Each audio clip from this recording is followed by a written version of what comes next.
Bueno, buenas noches a todos, ¿cómo están? No se pudo conectar nadie, pero yo empiezo. Si alguno se suma en la mitad, genial. Si no, igualmente les va a quedar esta grabación para saber cómo trabajar en el segundo trabajo práctico. El segundo trabajo práctico son dos textos que vamos a analizar según la teoría de Charlotte. Los textos de por sí son feos, están mal escritos, tienen un montón de faltas de ortografía, de sentido, de un montón de cosas. Yo lo que les pido es que no se enrosquen en encontrar la quinta pata al gato. Lo que queremos ir a buscar nosotros son aquellas partes del texto en las que Jarol nos dice que hay violaciones a estas metareglas que él propone.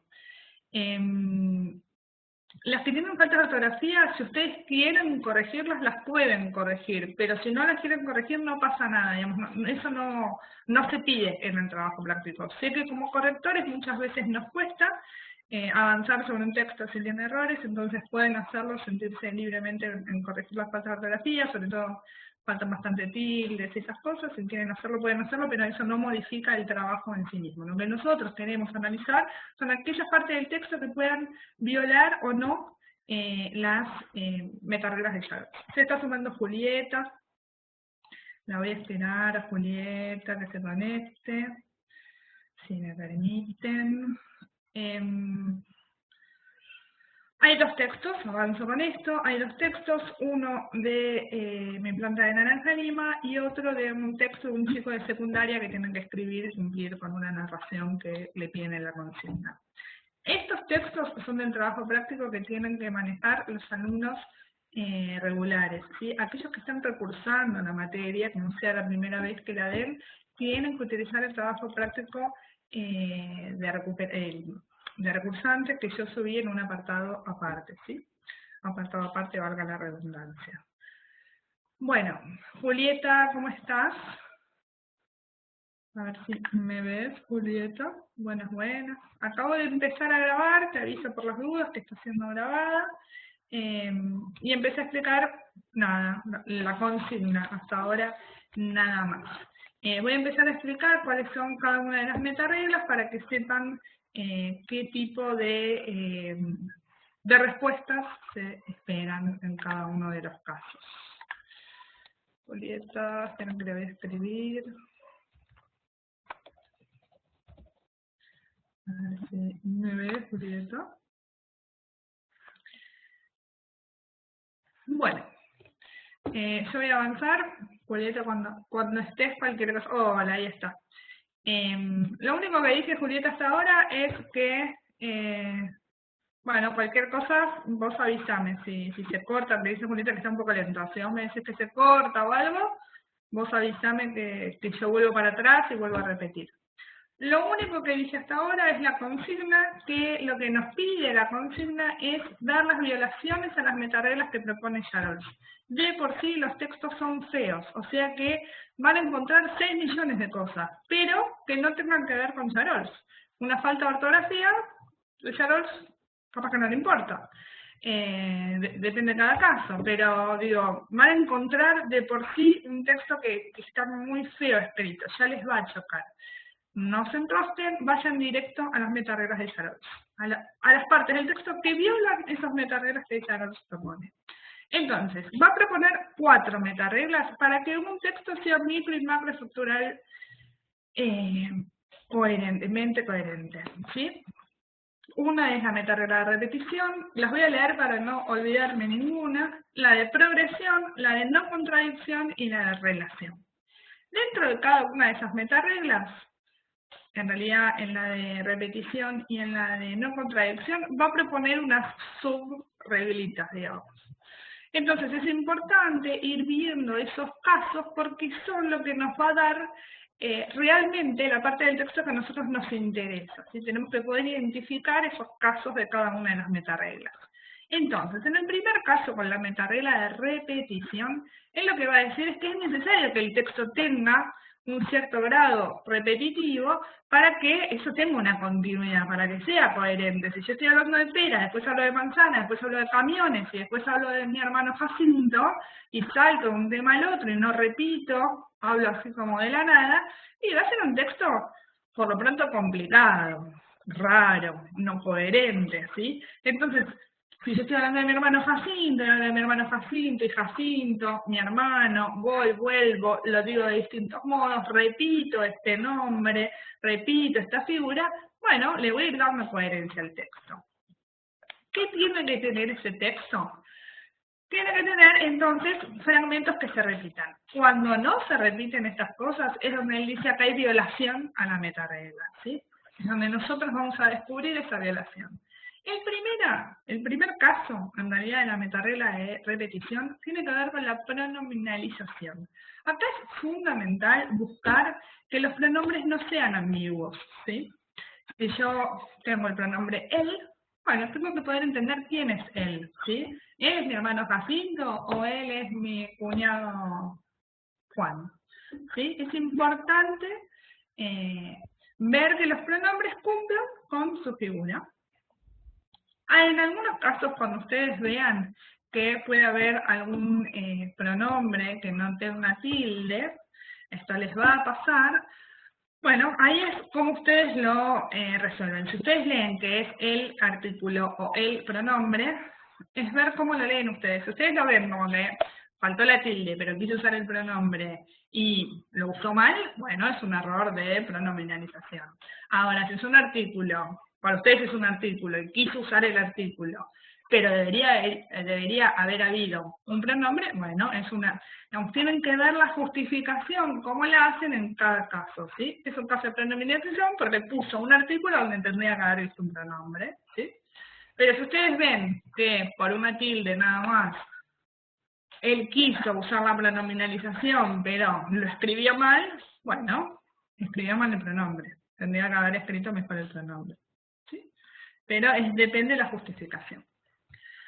Entonces, en la pronominalización, caso, uso ambiguo de pronombres. Que se entienda, cuando yo digo ella, cuando yo digo él, cuando yo digo su, cuando yo digo cualquier pronombre, cuando yo lo utilizo tiene que ser clara. Si es ambiguo y no me queda claro, es una violación a la metaregla de repetición, caso de pronominalización. ¿Sí? Después, el otro caso es la definitivización y referencias deícticas. Definitivización es que cada vez que yo nombro algo por primera vez, no puedo definirlo. Yo no puedo decir, no sé, llamamos, a ver, voy a leer un ejemplo para, llamamos al jardinero. Llamamos a un jardinero, el jardinero, bla, bla, bla, bla, bla, bla, ¿sí? Esto se da que yo primero tengo que hacerlo infinito, digamos, ¿sí? Indefinido, y después definirlo. Primero es un jardinero, después el jardinero nos dijo que, bla, bla, bla. Esto se da cuando en el mundo existen varios jardineros, ¿sí? Si yo digo, llamé al jardinero, ¿qué jardinero? Puede haber sido 1000 jardineros. En cambio, si yo digo, llamé a un jardinero, bueno, llamé a uno. Este jardinero me dijo que bla, bla, bla, bla, bla. Cuando en el mundo solo hay uno solo de esos, ¿sí?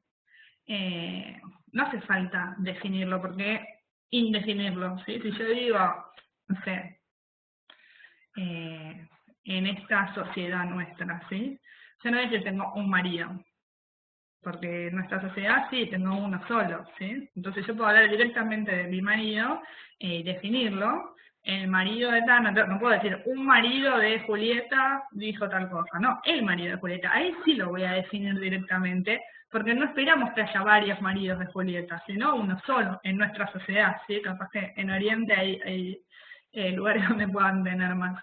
Pero digamos, cuando nosotros hablemos del marido de Julieta, vamos a hablar del marido de Julieta definitivamente. Entonces ahí no va a haber una violación a la metaregla de Charolles. Siempre va a haber una violación a la metaregla de Charolles cuando se defina algo como el jardinero, cuando en el mundo existen 1 millón de jardineros. Primero tengo que hablar de ese infinito, ¿sí? De ese indefinido, llamé a un jardinero y una vez que lo dejé así general, puedo sacarlo y decir, este jardinero me dijo que bla, bla, bla, bla, bla, bla, bla, bla. Después de la definitivización, el mismo caso tiene las referencias deícticas. Esto quiere decir que se entienda en el texto las referencias deícticas que da, ¿sí? Que son contextuales. Cuando me habla de acá, allá, ¿sí? Tiene que ver con el uso, que no se contradiga, que sea un uso no sea ambiguo, que sea correcto. Entonces, cualquier uso que ustedes tengan de una falta de definitivización o una ambigüedad o que no esté claro los deícticos utilizados en el contexto de ese texto, entonces ahí van a decir que hay una violación a la metaregla número 1 de Charol, que es la metaregla de repetición, caso, definitivización y referencias deísticas. ¿Sí? Julieta, vos cualquier cosa, frename, levantame la mano, hace algo. El próximo caso es el de la sustitución léxica. Esto quiere decir no repetir todo el tiempo Julieta, Julieta, Julieta, Julieta, Julieta, Julieta, Julieta, Julieta, Julieta. Yo puedo hablar de Julieta, puedo hablar de ella, puedo hablar, no sé, pero por ejemplo, morocha, la simpática, ¿sí? Puedo utilizar otras palabras que me permitan no ser tan cacofónico en el texto y todo el tiempo referirme a Julieta como Julieta. Puedo utilizar sus características para referirme a ella.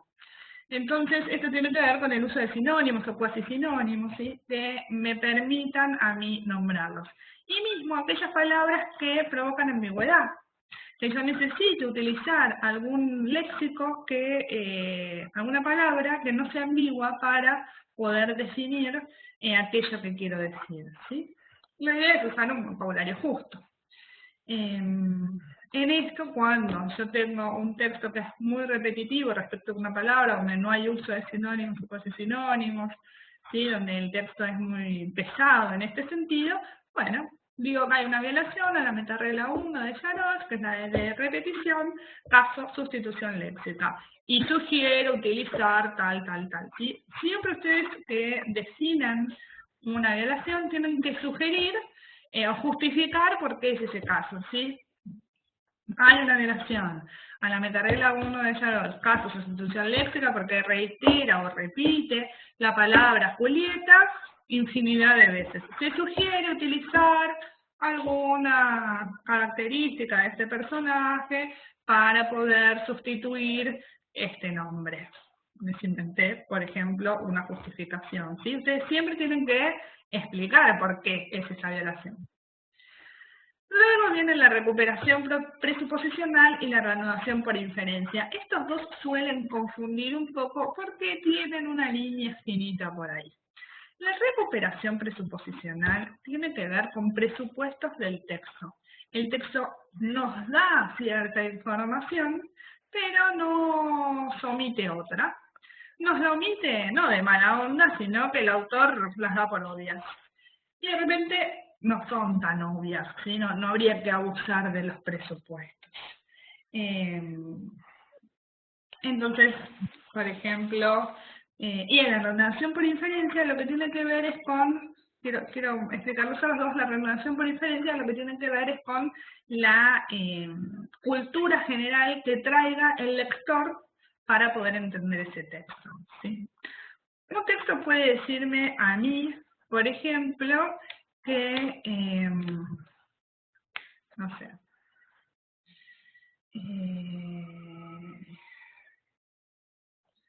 un ejemplo que tiene Adrián en el cuadernillo es Juan vendió el auto. No, cuando lo vendió, lo dejó en el garage. Ahí yo entiendo. ¿Por qué? No, lo dejó en el garage, entiendo, puedo comprender. En cambio, si yo digo, Juan vendió el auto, no, adelgazó.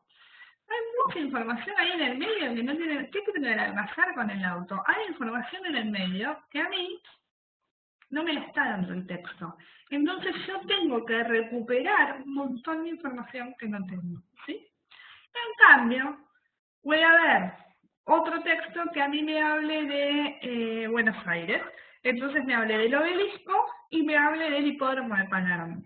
Entonces, no sé, fui al obelisco y de ahí caminando al hipódromo de Palermo en 3 minutos estuve. Los que somos de Buenos Aires y andamos por esa zona, sabemos que en 3 minutos no se llega del obelisco al hipódromo de Palermo. Sabemos que es una distancia larga para caminar, se llega caminando, pero tardás un rato. 3 minutos seguro que no. Eso es algo que nosotros lo traemos de nuestra cultura general. Alguien que sea del interior, o alguien que no sea del país, o que nunca haya estado en Buenos Aires, que no conozca esa distancia, es algo que el texto le va a pasar, digamos, no se va a dar cuenta de eso, ¿sí?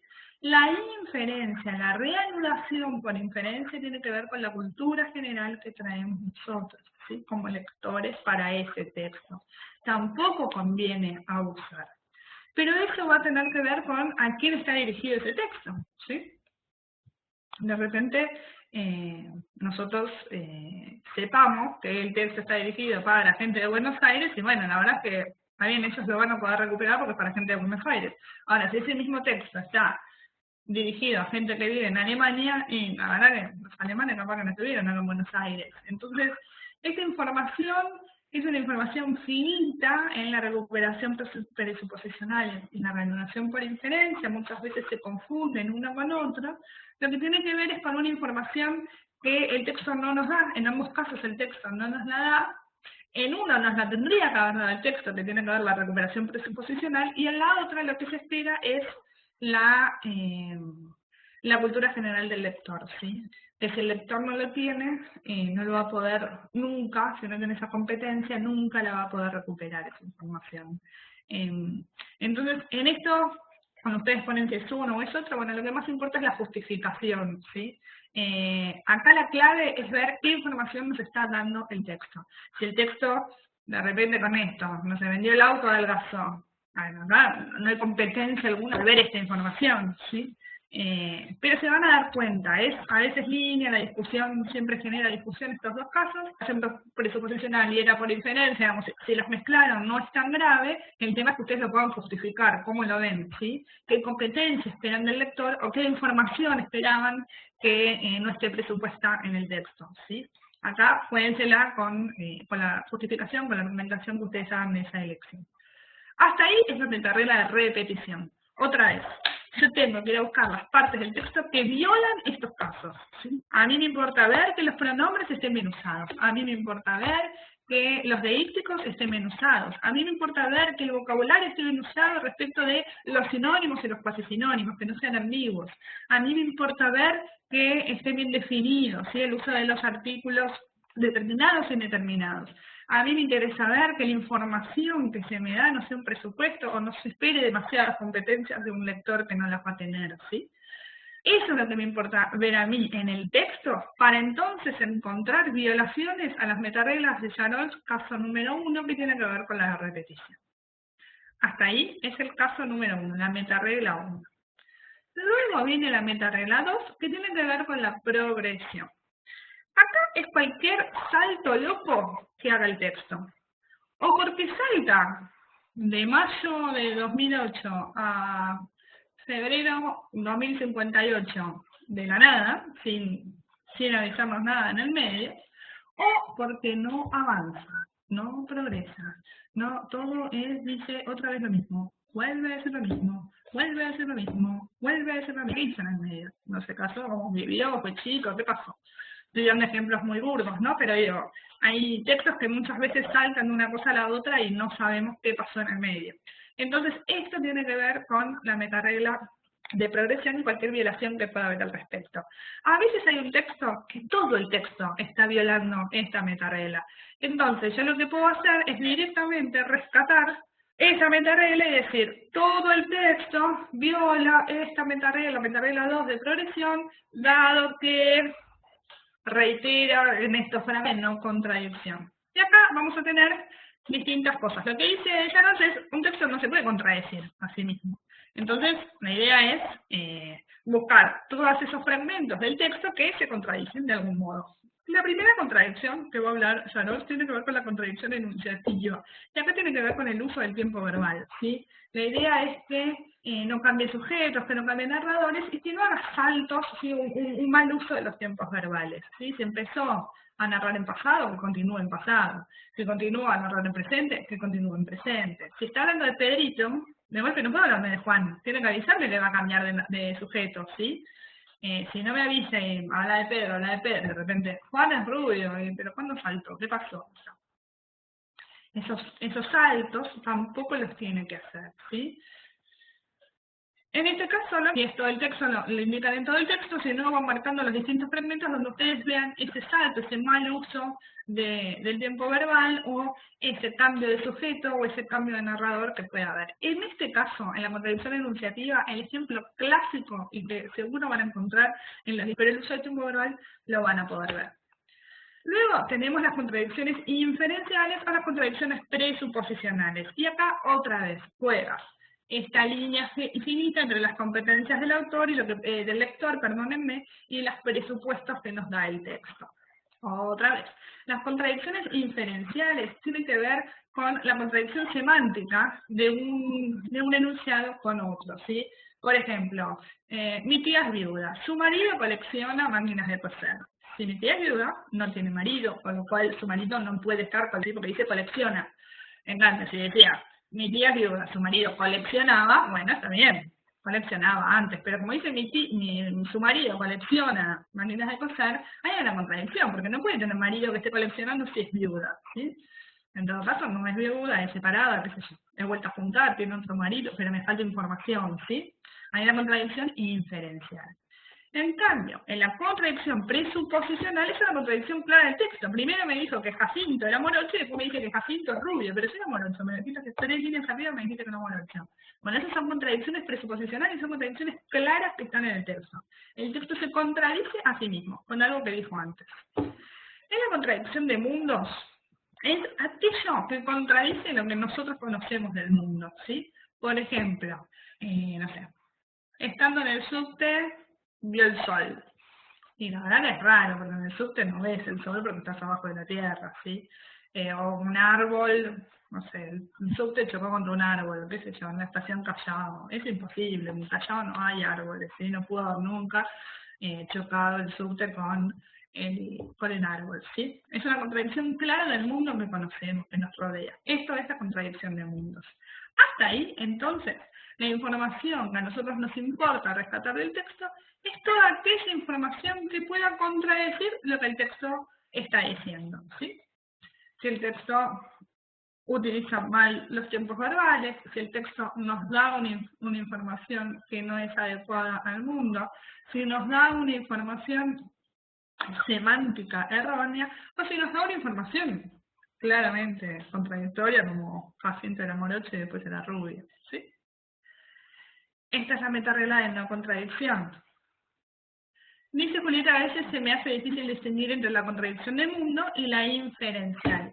La inferencial tiene que ver con competencias que vos tengas y tiene que ver con este sentido semántico de las palabras. La de mundo es una contradicción de mundo real, es algo básico, digamos. Vos en el subte sabés que no hay árboles, entonces nunca va a poder chocar un subte con un árbol. Eso es algo de tu mundo y de un mundo que pueden tener cualquiera, digamos. Todo el mundo sabe que el subte es subterráneo y que hay árboles no hay.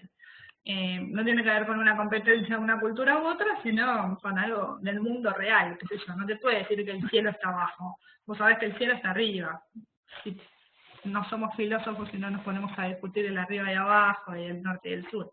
Pero digo, la contradicción de mundo es una contradicción de mundo real, con algo que vos, no sé, qué sé yo, las ventanas son, no sé, son de madera, y no, la ventana es de vidrio, qué sé yo, no sé qué cosa decirte, más que, creo que, no sé, las estrellas están en el campo, y no, las estrellas están en el cielo. Es algo de mundo, una contradicción con el mundo que manejamos todos, ¿sí? Todos los que vamos a leer ese texto. En cambio, con la inferencial tiene que ver con un sentido semántico, tiene que ver con esto que te diga de mi tía viuda y después te hable de su marido en presente, ¿sí? Como nuestra representación de mundo, sabemos que nuestra tía viuda es que no tiene marido, pero vos te vas a dar cuenta de la contradicción porque te habla de ese marido en presente, ¿sí? Su marido colecciona ta. Entonces, tiene que ver con tu noción de que viuda significa tener que ver con una competencia, de que viuda significa que no tiene marido, y entonces su marido se murió, no puede estar coleccionando ahora. Otra vez, en estos casos, si ustedes pusieron inferencial y era de mundo, lo que importa es la justificación que ustedes pongan. ¿Por qué contradice tu mundo? ¿Por qué contradice una reanudación por inferencia, una contradicción inferencial? Siempre lo más importante es la justificación que ustedes pongan, más que el destaque del caso en sí mismo, ¿sí? Porque a ustedes les va a pasar con textos que ustedes a lo largo de su carrera vayan profesional, vayan analizando, que hay veces que van a estar ustedes solos con el texto. Entonces siempre tienen que quedarse ustedes satisfechos respecto de la elección que hagan ustedes, y esa elección les va a dar satisfacción siempre y cuando ustedes tengan una argumentación coherente y segura. Si ustedes van a los textos y realmente a los textos para corregir y a los textos de teoría, y realmente la teoría se ajusta con esa argumentación, con ese caso que ustedes están resolviendo, bueno, a veces es muy finita la línea, entonces no hay tanto problema en eso, sino, bueno, sobre todo poder argumentar la elección que ustedes están haciendo. Pero con contradicción del mundo es una contradicción del mundo real, es una contradicción del mundo, no sé, el campo está muy poblado, no sé, las rutas están, no sé, son de Tergopol, qué sé yo, algo que del mundo realmente te lo esté contradiciendo, te lo esté chocando con algo, pará, nunca puede haber una ruta de Tergopol, acá no, esto no puede ser así. La ciencia ficción todo el tiempo va a contradecir nuestro mundo, pero bueno, nosotros no vamos a trabajar con textos de ciencia ficción, sino que vamos a estar trabajando con textos reales, entonces, bueno, veamos qué de eso nos contradice nuestro mundo. El inferencial tiene que ver con estos rasgos semánticos que nos van a, que se va a contradecir el texto en sí mismo, pero por el sentido semántico de las palabras. El último tiene que ver con la metaregla es la última metaregla de Shannon, es la cuarta, y es la metaregla de relación. Y acá tiene que ver con el uso de los conectores que utilice el texto, ¿sí? Si es un conector aditivo, si es un conector el que sea, ¿sí? Porque, no sé, dice Juan y Pedro, o Juan, pero Pedro, Juan con Pedro, Juan, no sé, lo que sea. ¿Cómo está utilizando los conectores? De repente salta de un hecho a otro y no los relacionó. Entonces tengo una falla de relación y tengo también una falla de progresión. Tengo dos violaciones capaz en el mismo apartado, porque no los relacionó, porque no me contó en el medio qué pasaba, si utilizó mal los conectores, no hubo un salto explicado. Entonces acá, en este último caso, busquen los conectores, ¿sí? Y, pero, sin embargo, aunque, porque, los generales, pero utilicen toda la lista que ustedes conocen de conectores para entonces resolver esta última violación. Repito, lo importante es que ustedes busquen estas cosas del texto: los pronombres, los conectores, los tiempos verbales, los saltos de información que utilice. Entonces así, el vocabulario para ver si utiliza sinónimos o no, o si es muy cacofónico, si es muy repetitivo, ¿sí? Estos pequeños fragmentos del texto es lo que yo quiero ir a buscar para ir a ver si hay violaciones a las metareglas de Charol.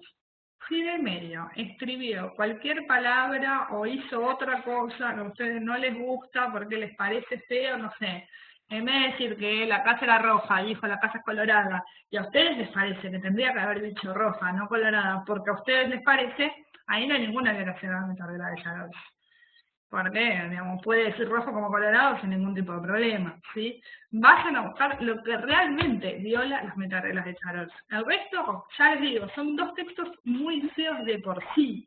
Entonces, que sean textos pobres, o textos que no estén escritos como nosotros nos gustaría que estén escritos, no significa que estén violando las metareglas de Charol porque sí, ¿sí? De base.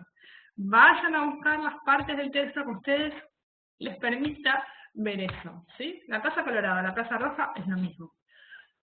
Que yo prefiera colorado, que yo prefiera roja, es problema mío. Ahora, si todo el tiempo habla de la casa colorada, la casa colorada, la casa colorada, la casa colorada, bueno, pará, podrías haber dicho la llamativa casa colorada, la casa roja, la casa, podría haber buscado sinónimos. Pero si una sola vez lo nombró y lo nombró bien, aunque yo haya querido otra cosa, no significa que esté violando a Charol. Busquen lo que realmente viola las metareglas del San. Con el resto no se enrosquen. Los textos son feos. De por sí, no les van a gustar, son lentos, nos cuesta a veces entenderlos, decimos no puedo creerlo, hay que tacharlo todo, hay que tirarlo y hay que volver a hacerlo. Sí, seguramente, hay que tacharlo y volver a hacerlo. No es nuestra función en este ejercicio ni tacharlo ni volver a hacerlo. Nuestra función es ir y ver. Sí, esta parte del texto viola esta metaregla, esta parte del texto viola esta metaregla. Eso es lo único que se nos pide. No tienen que reescribir nada. Sí pueden hacer sugerencias, por ejemplo, con la sustitución léxica, bueno, sugiere que no todo el tiempo hable de la casa roja, podría decir no sé, la casa colorada. Y listo. Es una sugerencia. Eso después el autor verá por lo mejora, si lo quiere mejorar y bla, bla, bla. Pero nosotros, lo que nos importa, y les digo esto porque después cuando empiezan a buscar, se empiezan a enroscar sobre su propio eje, y de por sí el texto es feo, ¿sí? ¿Dudas, preguntas hasta ahí, Julieta?